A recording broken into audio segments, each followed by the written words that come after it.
to show you some tongue exercises that may help you with sleep apnea. Now, I realize that the studies show that there's really not a lot of benefit from these things and that you should get a CPAP machine. The problem with this is the randomized controlled trials, and there aren't many, by the way, that compare these exercises to a sleep apnea machine are, shall we say, a little biased, because in the real world, you give people these exercises, and I'm gonna say somewhere between 60 to, in the neighborhood of 50 to 60% of people notice a difference. So something is going on where these exercises I'm gonna show you, darn, they seem to help people, but yet when they do studies, take the medication, do the CPAP machine. So take this with a grain of salt, but this is free. You could do it anytime. If you don't like doing it, you can quit. There's no side effects. It's not gonna harm your liver or kidneys. I mean, it's a no-brainer. At least try this stuff. So let's get into the exercises, and then I will tell you some other things that you could try to get better sleep. So number one, the exercise is you take the tongue, push it at the top of the roof of your mouth. Now you'll probably see people say you could put your spoon inside the roof of your mouth and press your tongue up against it. The problem is that most of the patients that I see, a lot of them have dentures and, it doesn't work. So just taking the tongue and pressing it up against the roof of your mouth for a 10-second period is the exercise.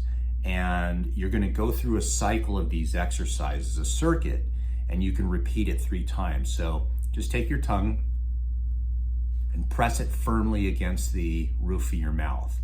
The second exercise, you're gonna take your tongue and press kind of at the bottom of your teeth down this way. So you do 10 seconds up, 10 seconds down. Then what you'll do is you're gonna push your cheek out with your tongue, so laterally to the right. Like that for 10 seconds, then you do the left side. Like that. You can also do things like click.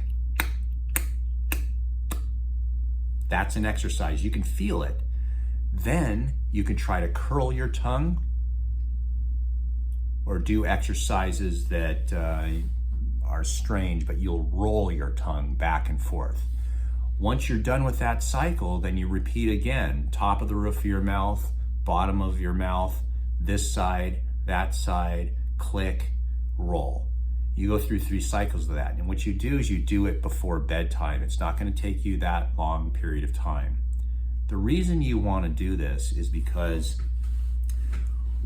the tongue is a muscle. Many of the attachments to the tongue are also muscle. As we age, our muscles get weak. This is called sarcopenia. You probably noticed as you age, all the muscles in your body will start to decrease. The problem with that is when we injure a knee, we rehab the muscles and make them stronger to make the joint feel better. If you have a shoulder, like a rotator cuff problem, we'll do exercises for the rotator cuff and strengthen it to rehab that problem. But how come we never exercise or rehab our mouth? That is a good question. And the atrophy that occurs, and so it obstructs our airway, and thus we start to get snoring and sleep apnea. Now this video is totally ignoring other things such as genetics, the size of the tongue, obesity. There are other things that contribute to sleep apnea, but I just wanted to show you these exercises to see and put you on the path of trying them to see if they actually work for you. Most people need to do it for about 6 to 8 weeks before they start to notice results. Do it at bedtime, right before you go to bed. Now, if you are having trouble falling asleep or having trouble getting a good night's sleep, there are supplements that you can take. Let me tell you about those. There are certain nutritional things that you could do to help yourself fall asleep a lot better. And number one is to not eat at least a couple hours before bedtime. Try to eat away from going to bed. The closer you eat to bed, the more likely you're going to have trouble sleeping. There's some supplements that you can take. This is one that I like. It's called Sleep Breakthrough by Optimizers. It's a great product. You can go down to the link down below, look at the ingredients, see if it's something that you would want to take for yourself. Make sure that you do 2 scoops for every 4 ounces of water.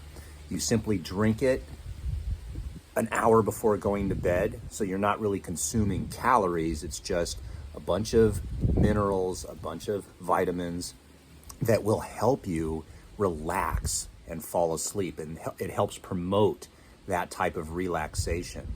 For a lot of people, that is very important. So you get a discount if you hit the link down below, because they do help sponsor my channel. But I've been taking it, and I notice a big difference when I don't take it. Because in my mind, or at least my life, my brain is always working, and I do have a hard time getting to sleep because I'm always thinking about things and thinking about my practice and patients and things like that. So what I do is I do some deep breathing exercises. I take magnesium. This actually has magnesium in it, but I take some extra magnesium. I try to eat as soon as I get home from work so that I'm not eating right before bedtime. I don't snack.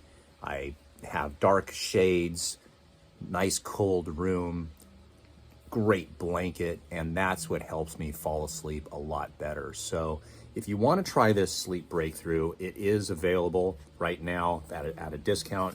Hit the link down below in the description, and you can see if it's something you would like to try.